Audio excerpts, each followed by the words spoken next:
Pati, bakit po? Sino po yung naano mo doon? Hindi, wala. Meron lang akong naalalang kailangan kong gawin. Sige, tapusin niyo na muna tong dance na to, tapos babalikan ko kagad, ha? Yan. Saan ka na? Saan tayo?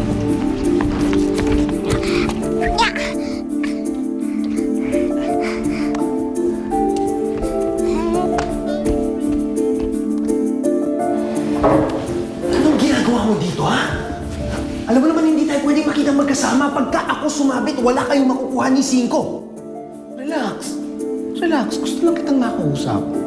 Ha? Ay, tungkol sa 1 milyon. Yan ang gusto ko sa'yo. Alam mo kagad kung anong gusto kong sabihin. Look, meron tayong usapan. Hindi ko kayo kakasuhan ni Diyos sa ginagawa ninyong panluloko kung mananatiling tikom ang mga bibig ninyo.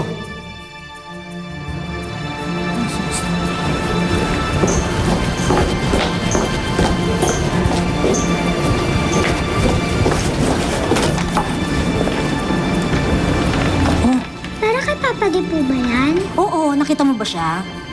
Nagkausap po siya eh. Baka nandun po ata. Ako na lang po magbibigay sa kanya yan. Oh, please, sige. Kasi may gagawin pa ako, ha? Thank you, ha? Ay, hindi pa ba sapat yung sustentong binibigay ko sa inyo? Yung sustentong sinasabi mo, pinagkatrabahoan ko yan. Ba kasi yung 1 milyon, malaki yun. So, ano pinapalabas mo? Ha? Ilalaglag niyo na ako? Hindi naman. Ikaw naman. Pero isipin mo pag sinabi namin yung totoo kay Eric, tapos ka kukunin pa sa'yo nila si Rosa. At hindi pa nila kami kakasuhan.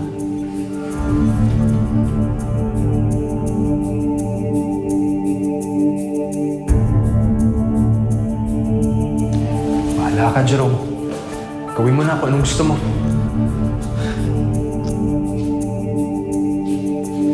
Alam mo din, mahalaga ang loyalty namin sa'yo ngayon. Nagbabakasakali lang kami na baka suklihan mo din yung loyalty namin ng mas malaki sa ibibigay nila. O kaya, pantayan mo na lang.